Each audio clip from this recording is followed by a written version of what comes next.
Une professeure d'anglais développe une relation amoureuse avec son élève adolescent et utilise son statut pour profiter de lui après lui avoir offert des cours particuliers gratuits. Claire est en pleine ovulation et le voyage d'affaires inattendu de son mari Matt tombe mal car le couple tente de concevoir depuis pas mal de temps. Le lendemain, Claire rencontre pour la première fois ses nouveaux élèves. Eric et Josh sont éblouis par la beauté de leur enseignante.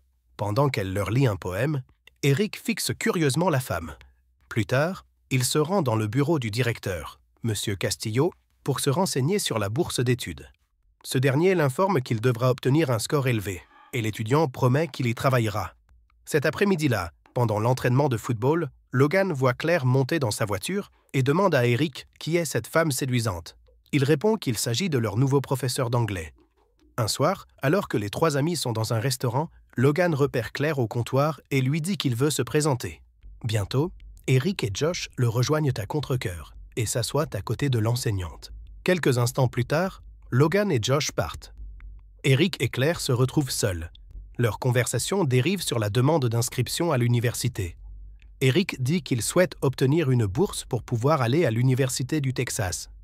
Cependant, il a déjà passé 2 fois l'examen et n'a pas obtenu le score requis à chaque fois.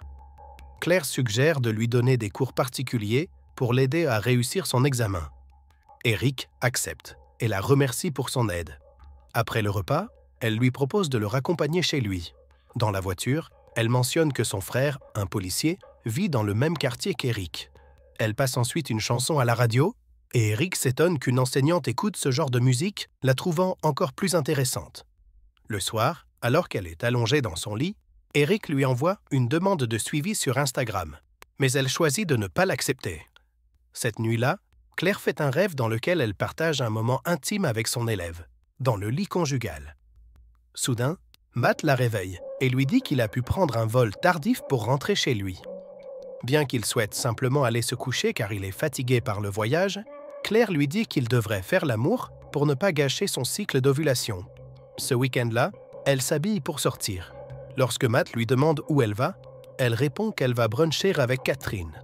En réalité, elle a rendez-vous avec Eric au restaurant pour leur première séance des cours particuliers. Un mois plus tard, Eric et ses amis sont à une fête chez eux, où il finit par se faire son ex-petite amie Allison. Soudainement, les flics débarquent pour mettre fin à la fête. Eric tente de s'échapper, mais se fait choper par un policier. Plus tard, l'officier Nate Wilson ordonne à Eric de souffler dans l'éthylotest. Conscient qu'une citation des autorités ne ferait pas bonne figure dans une demande de bourse d'études, il demande au policier s'il a une sœur qui enseigne au lycée. Il supplie l'agent de ne pas appeler sa mère et d'appeler plutôt Claire, son enseignante. Quelques instants plus tard, Claire reçoit un appel de son frère qui l'informe des détails de la situation de son élève. Elle lui demande de laisser passer cette indiscrétion pour lui rendre service et lui dit qu'elle viendra le chercher. Elle remercie son frère de lui avoir rendu service. Après le départ du policier, elle réprimande Eric pour avoir pris de mauvaises décisions et il s'excuse. Elle affirme qu'il ne doit jamais parler à personne de ce qui s'est passé ce soir, car cela pourrait faire perdre son emploi à son frère. Lorsqu'il l'appelle Miss Wilson, elle lui dit qu'il n'a pas besoin d'être aussi formel lorsqu'ils ne sont pas à l'école et qu'il peut simplement l'appeler Claire. Le lendemain matin, pendant qu'Eric se prépare, son frère Phil l'appelle et lui dit qu'il y a une dame à la porte. À sa grande surprise, il trouve Claire à l'extérieur et l'invite à entrer. Elle lui dit qu'il ne répondait à aucun de ses appels et qu'elle a donc décidé de se rendre chez lui pour voir s'il allait bien. Elle lui propose de l'emmener ailleurs pour la journée, au lieu de faire leur séance habituelle. Dans la voiture, il demande à la professeure où elle l'emmène, ajoutant en plaisantant qu'il a l'impression d'être kidnappé. Claire révèle qu'elle l'emmène à l'université du Texas pour lui faire visiter les lieux. En se promenant sur le campus, elle lui demande quels sont ses objectifs dans la vie, et il répond qu'il a toujours voulu être médecin parce qu'il veut aider les gens. Quelques secondes plus tard, Eric lui retire quelque chose dans les cheveux et son contact délicat la trouble. Il se fixe pendant un moment, avant qu'elle ne rompe le regard, et dise qu'il devrait probablement rentrer. En arrivant chez elle, elle efface le message dans lequel il dit avoir passé un bon moment aujourd'hui. Pendant ce temps, Eric attend sa réponse. Et quand il regarde son profil Instagram, il voit qu'elle n'a toujours pas accepté sa demande de suivi. Parallèlement, Claire entre dans la maison et voit l'équipement musical que Matt vient d'acheter. Elle est furieuse qu'il ait dépensé l'argent de leurs économies pour quelque chose pour lequel il ne l'a jamais consulté.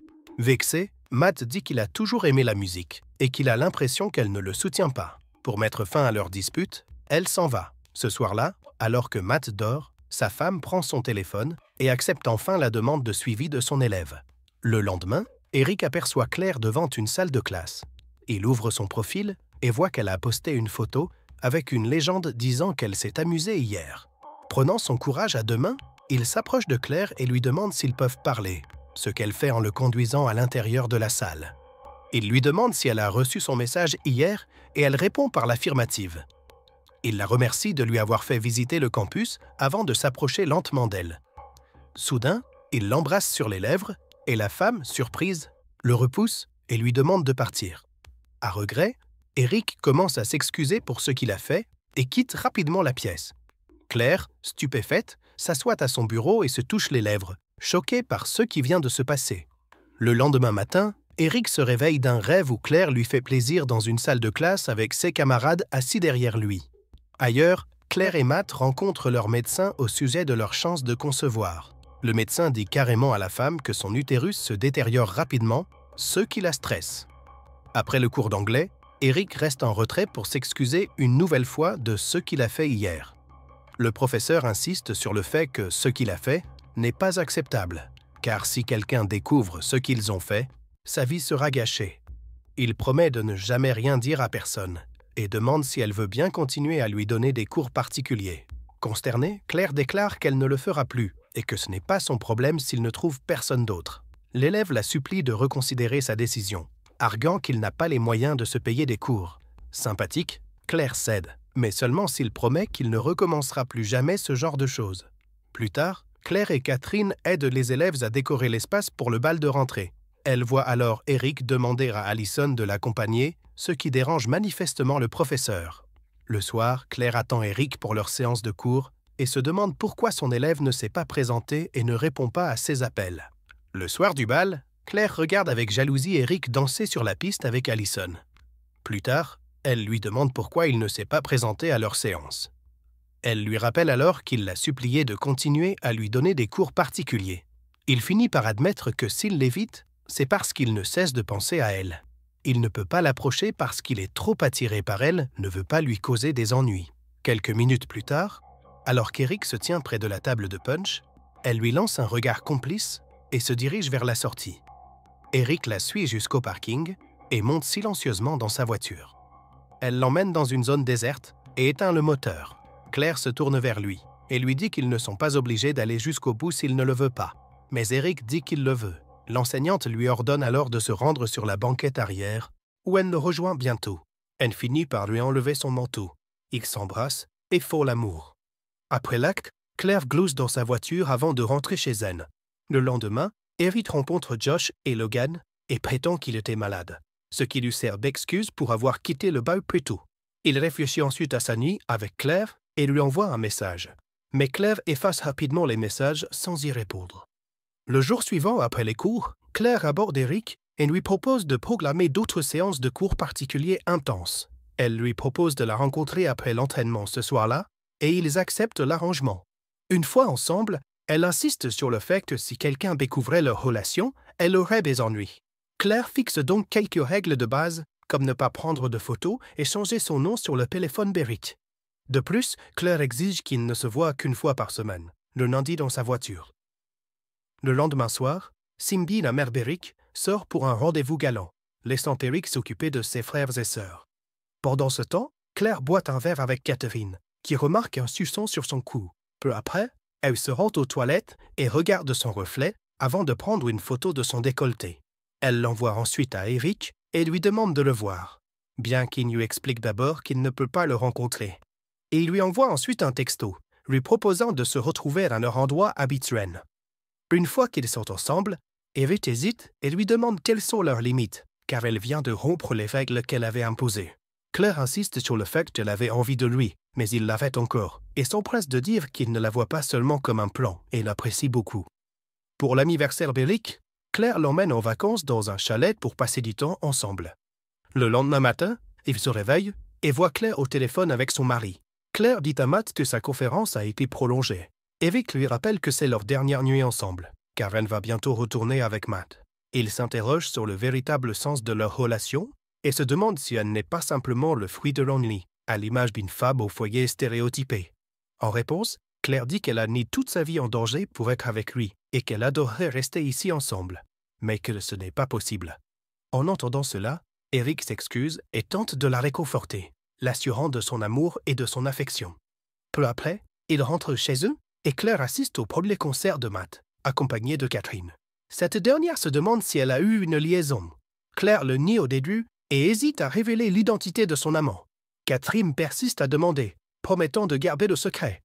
Alors que Claire continue à boire, elle lui révèle que c'est Eric Walker, laissant Catherine stupéfaite. Cette dernière lui rappelle qu'Eric est son élève et affirme qu'il s'agit d'un adulte de pouvoir important. Confuse, Claire se défend, insistant sur le fait qu'il est un adulte de 18 ans et qu'il cède sincèrement. Catherine, elle, maintient qu'il n'est qu'un enfant et lui dit qu'elle est obligée de la dénoncer. Le lendemain matin, 2 enquêteurs, Janice et l'inspecteur Rich, arrivent chez Eric pour l'interroger sur sa relation avec Claire. Lorsqu'on lui demande s'il a déjà rencontré Claire en dehors de l'école, il admet à contre-cœur qu'elle lui donne des cours de soutien. Eric fait tout son possible pour préserver leur secret, mais les détectives révèlent qu'ils sont au courant de leur week-end passé ensemble et que mentir ne fera qu'aggraver la situation pour Claire. Matt se confie à son beau-frère Nate sur l'infidélité de Claire avec l'un de ses élèves. Cependant, Nate pense que les autorités pourraient ne pas la poursuivre si Eric déclare que la relation était consensuelle. Pendant ce temps, Eric appelle Claire pour la rencontrer, mais elle refuse et raccroche la peine. Par la suite, Matt lui assure son amour et admet vouloir sauver leur relation. Il propose d'engager un avocat et de suivre une thérapie afin de surmonter leurs difficultés et d'éviter de perdre 10 ans de relation. Plus tard dans la soirée, Claire monte dans sa voiture pour rejoindre Eric. Elle le conduit dans un endroit isolé où Eric s'excuse d'avoir avoué la vérité et suggère qu'ils partent en voiture, laissant tout derrière eux. Claire hésite et affirme qu'il serait irrationnel d'être ensemble.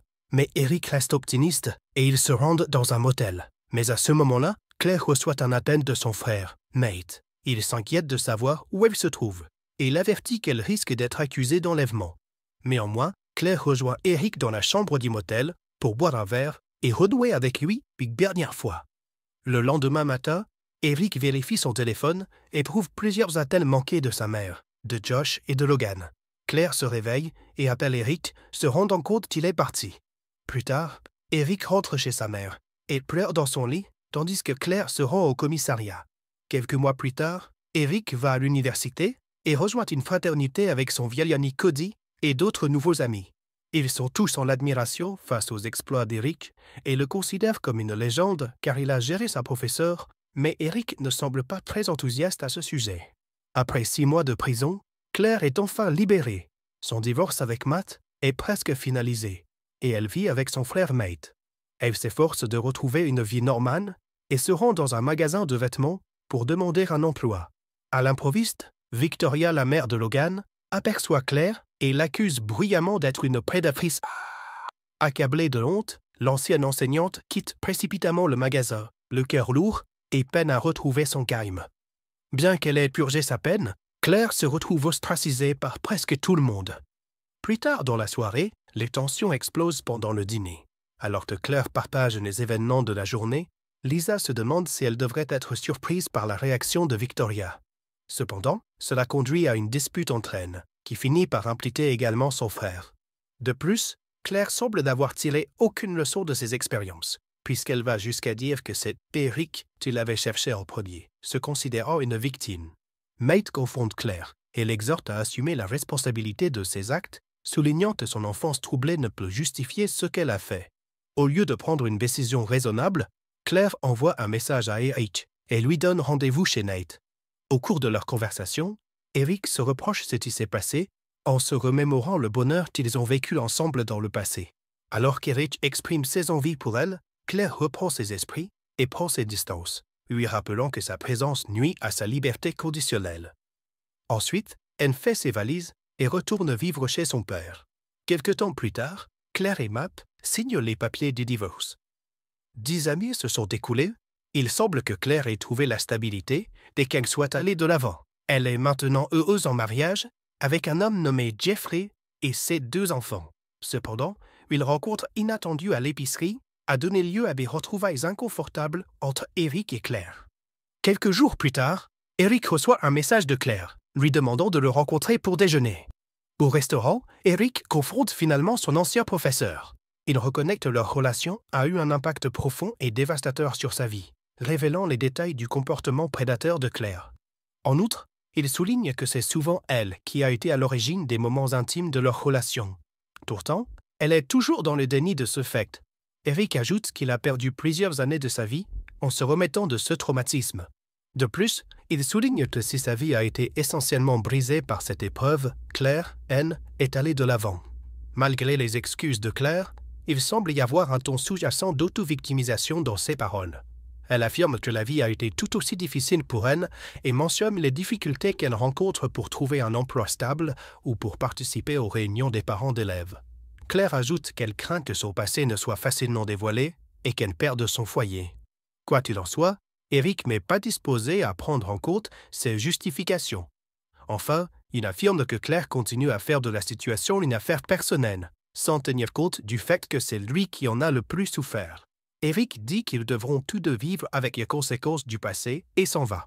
Sincèrement, qui est la vraie victime dans cette histoire, Claire ou Eric?